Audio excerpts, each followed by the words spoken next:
Hello and greetings everyone. Today I want to react to another video from Tales in Melody. This time it's called The Republic's Galactic War, Republic vs Sith Empire. Now this is not a complete blind reaction because I've listened to this once before when it got out because I can't help myself. Tales in Melody is great, fantastic videos, basically just a nice finish to your harsh workday. I really like the things that come out. This is about the Sith Empire and the Old Republic in, guess that's self-explanatory now, in the Old Republic timeline. Now this video is probably gonna be long because I want to talk a little bit about the things that happen in there and give you some references. As example, you see here the Sith Empire flag in red and the Republic in white and blue, which kind of makes sense because in the Old Republic era the Jedi are much more involved with the whole running the Republic, and the Sith are not just involved with running the Empire, but they are the Empire. The ruler of the Sith Empire is Darth Vitiate, who is probably the strongest, one of the strongest Sith to ever exist, and definitely the strongest one in the Old Republic area, definitely stronger than Palpatine too. And his ruling body is the Council of the Council of the Sith, which are basically 12 Sith Lords that rule the Empire and do the most day-to-day stuff and governing. The Sith Lords are running planets and systems, so basically all the higher ups in the Empire are Sith. Now, as a non-Force sensitive or non-Sith affiliated person, you can still rise pretty far. You can still be a Grand Moff, you can still have governing power, but there's a limit to that. Now, if that's said, the main conflict between the Republic and the Sith Empire is the same as always. They have vastly differing opinions on stuff, though I think I will get into that a little bit more while watching the video. And with that said, let's just start. Oh, one more thing. If you don't know the Old Republic era, please get to know it. I have to say it is way bigger than the video game SWTOR, which is the Old Republic MMO, though that is basically the main starting area to learn about this timeline, because it has so many fantastic, super well written characters in it. It has so many great stories. It has probably the best cinematics I have ever seen for video games ever made. It was old BioWare at its height, you know, the guys that made the Mass Effect series, the original Dragon Age. They have some really big storytelling potential. They also made the original Baldur's Gate games. They are just fantastic storytellers, and I think this is their best work probably. Some might disagree, but I think the character development and the stories they tell are absolutely amazing. You can play yourself as on either side in one of four options. Technically you can play them all, it's just a new character every time. Some of these stories are absolutely amazing. The Sith Warrior and the Sith Inquisitor storylines are probably the best, though many also love the Imperial Agent and the Republic Trooper. The Jedi ones are often viewed as not that great in comparison to the rest. They're still pretty good though.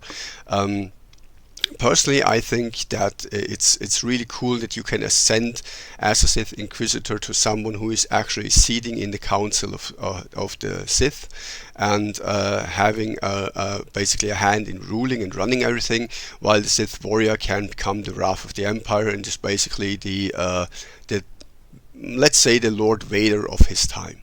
So you can get really far in this game, but it's not the only thing. There's also the Old Republic, the Knights of the Old Republic 1 and 2 games, who also have some of the most interesting characters written in Star Wars. There's books set in the Old Republic. There's so much material there. Old Republic is basically the best Star Wars has to offer, in my opinion. Obviously, the Sith are not completely at the height of the power, because that was during the Sith Golden Age quite a while before that, when the ancient Sith were still a thing, because that the power levels there are insane. The cool thing about the Old Republic is that the power levels are pretty much equal. You have the Sith very strong, very numerous. You have the Jedi very strong, very numerous. It's not like in the timeline that you probably know with the Palpatine timeline, where Palpatine just goes in, kills 3 Jedi Masters within a second and moves on. No.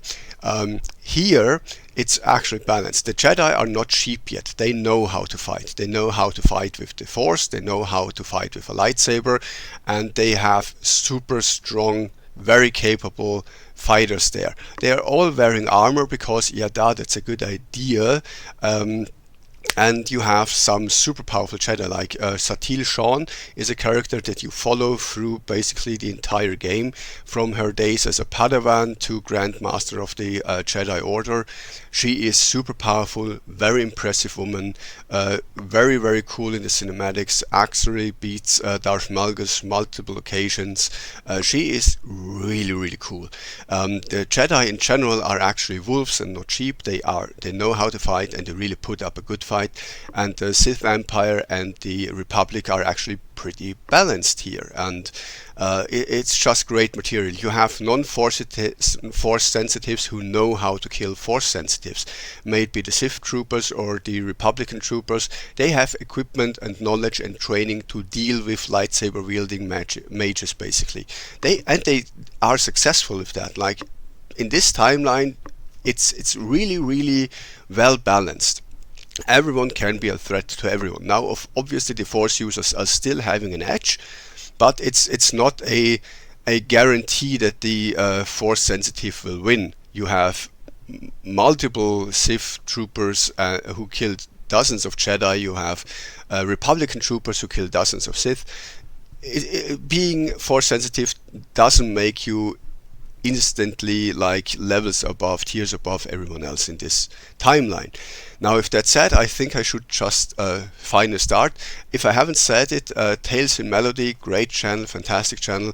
If you want to see this video uninterrupted, I will link it in the description, and please give him a like, a follow, and reward his efforts. Now, with that said, let's start.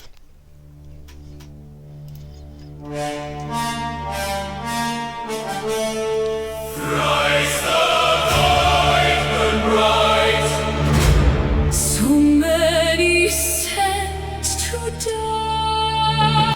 Nice intro. This has something of an opera right now. That being said, though, thrice, I'm not sure what exactly that's referring to. It could be the amount of wars that the Republic and the Sith have fought in total at this point. It could refer to the third party, which is the Empire of Sarkul, who is later going to attack both the Republic and the Sith Empire and the Republic actually team up to stop Sarkul. Might refer to something else. I'm not completely sure. Also, nice line here. The people fighting in this war are actually real people. They are not clones, they are not droids. These are people with a normal childhood and everything that sadly go and die in this war. Thrice the stars set ablaze. Who shall survive these harrowing days?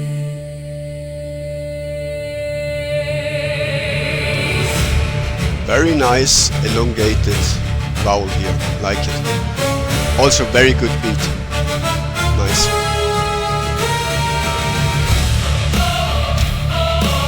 Yeah, definitely improving.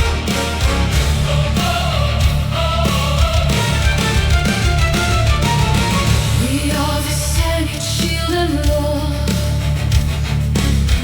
1,000 worlds beneath one cause. I call BS on that. Obviously, that's the Republic's view of themselves, so I'll let it slide. But 1,000 worlds beneath one cause, I think every single one of your worlds would disagree there.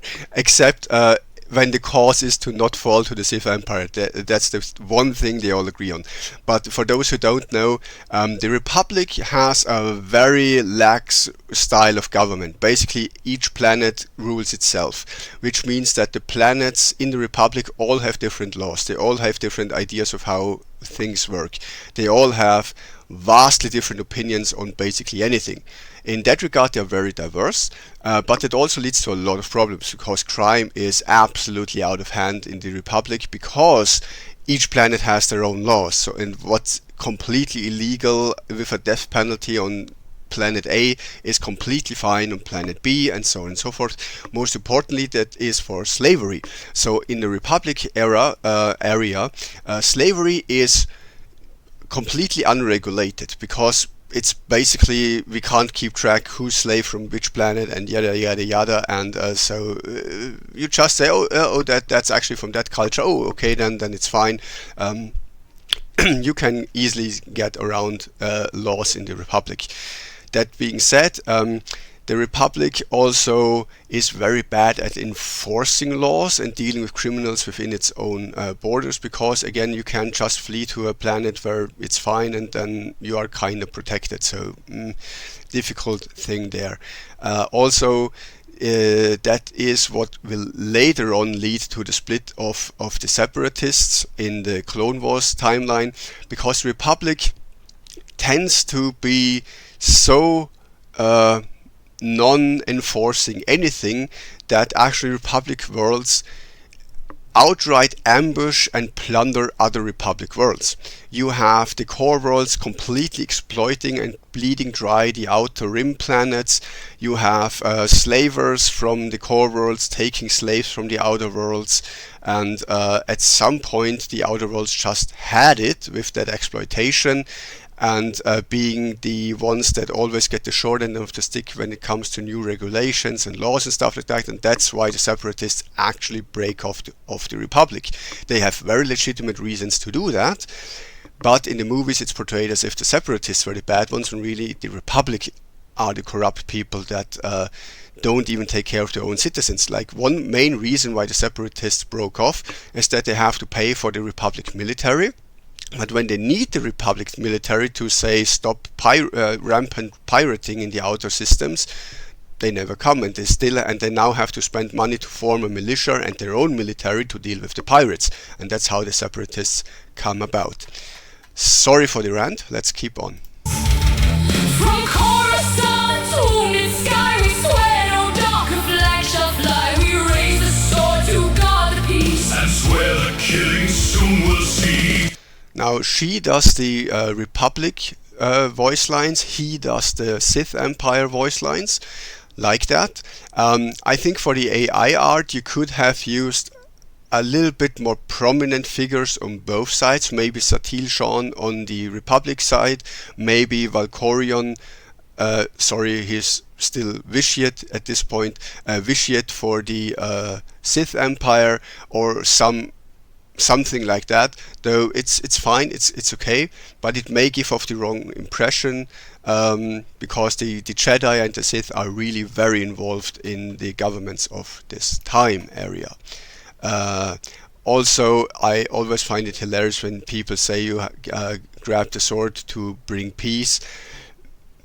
Has never worked in history, not ever worked in Star Wars either, so yeah, kind of hilarious contradictions with the whole Jedi being pacifists and all thing. So let's move on. We are the throne, the will, the flame, the buried blood that rose again from Korriban's unquiet stone. We claim the stars you named your own.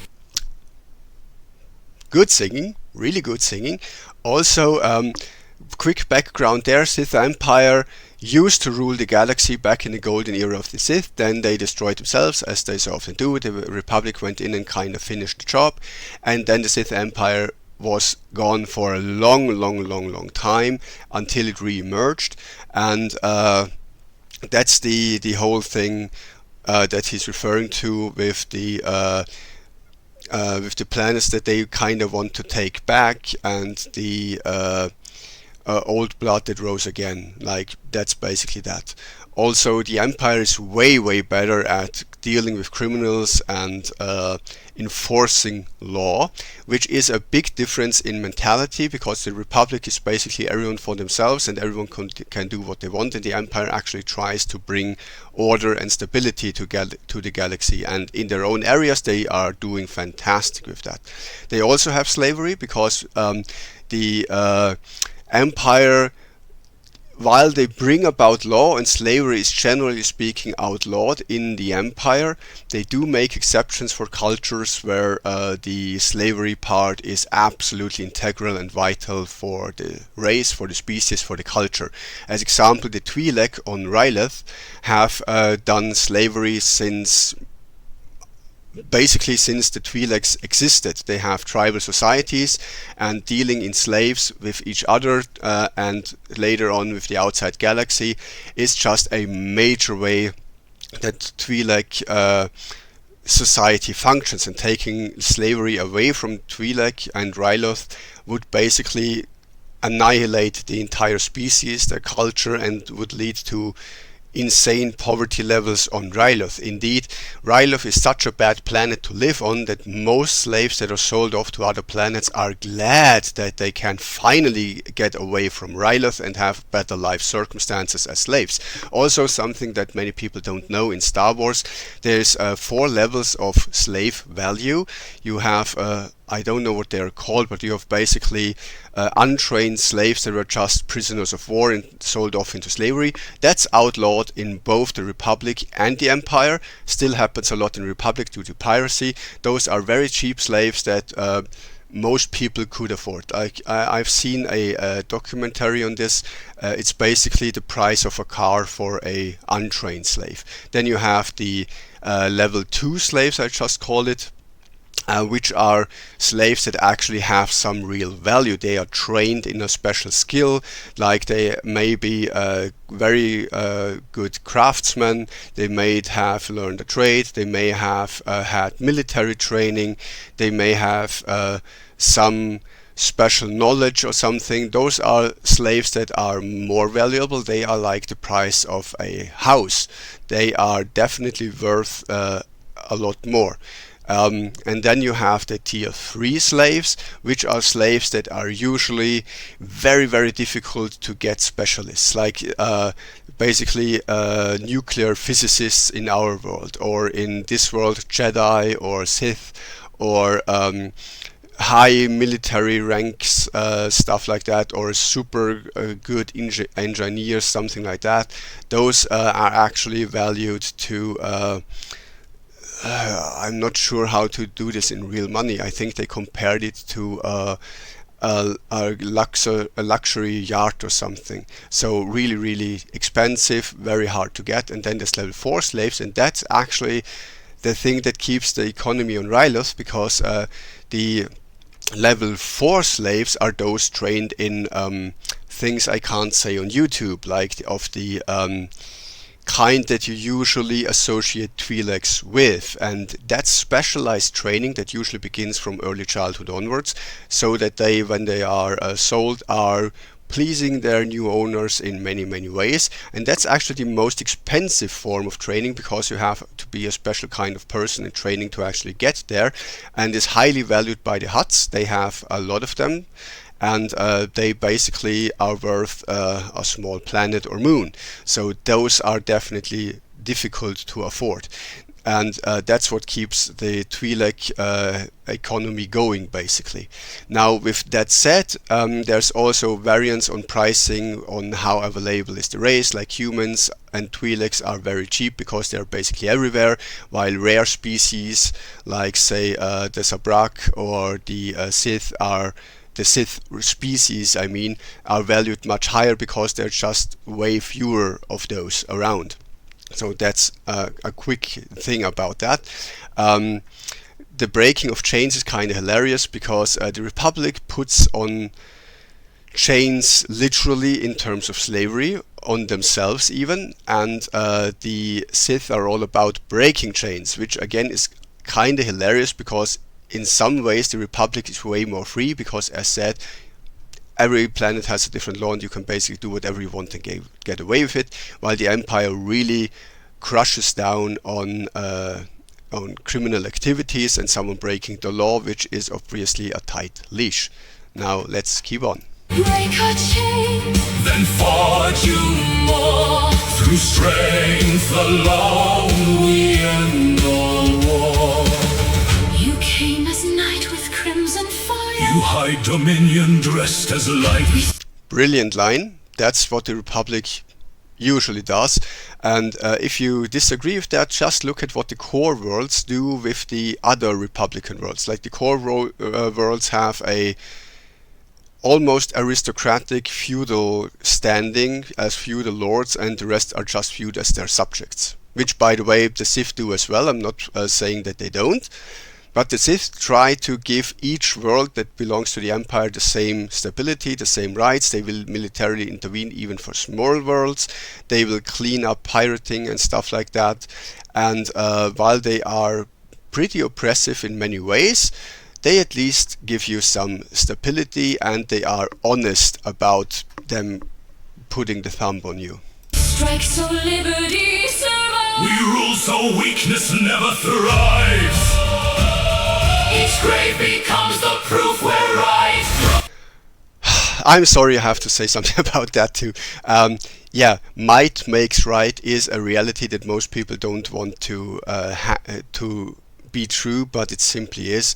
In the real world as well, you have so many different philosophies, religions, systems that are directly opposed to each other. They can never agree on anything.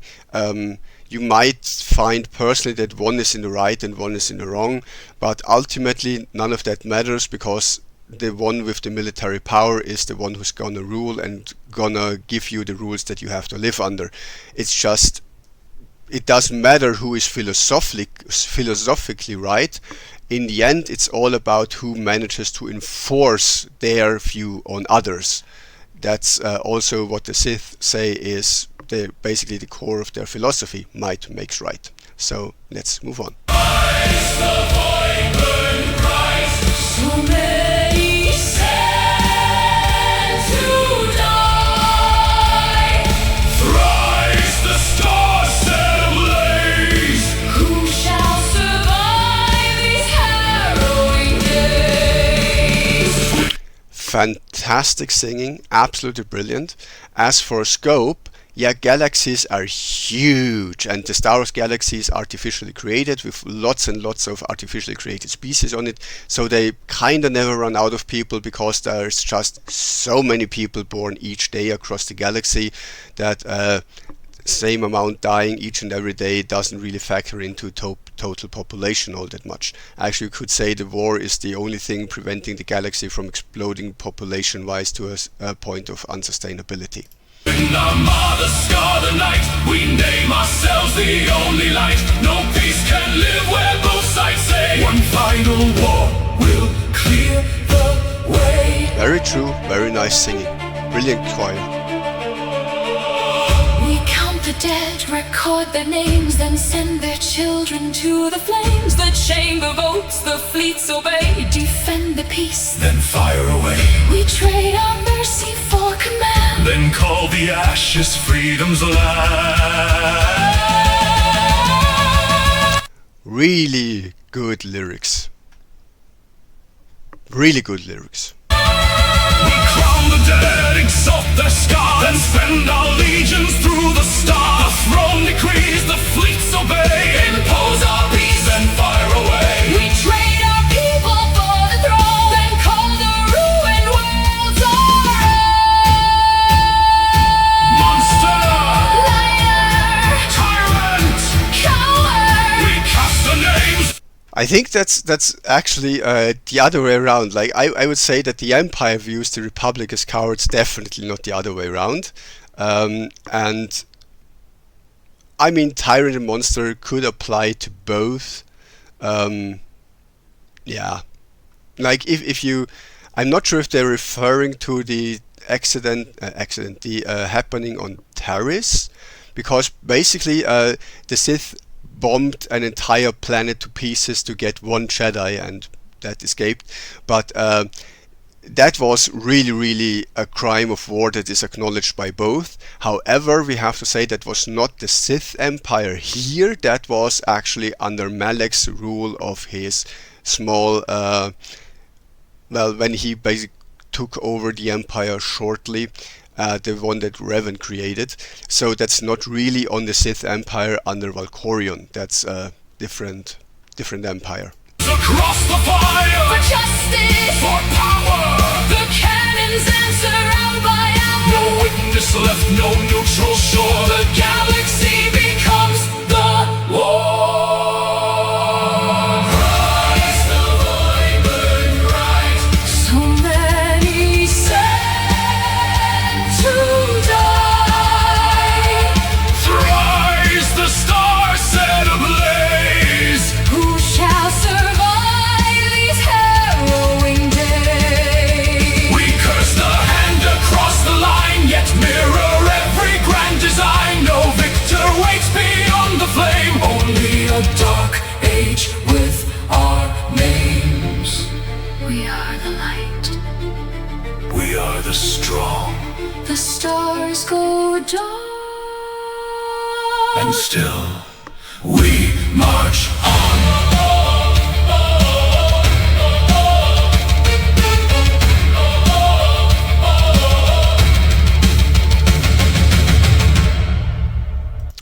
Brilliant song, brilliant way to end it. Great lyrics. I think I've said all that I can say about this. Been long, I think my longest reaction yet. Really, really well done. You really made me think a lot, and I hope you guys enjoy this reaction. Have a fantastic day, and may the force be with you.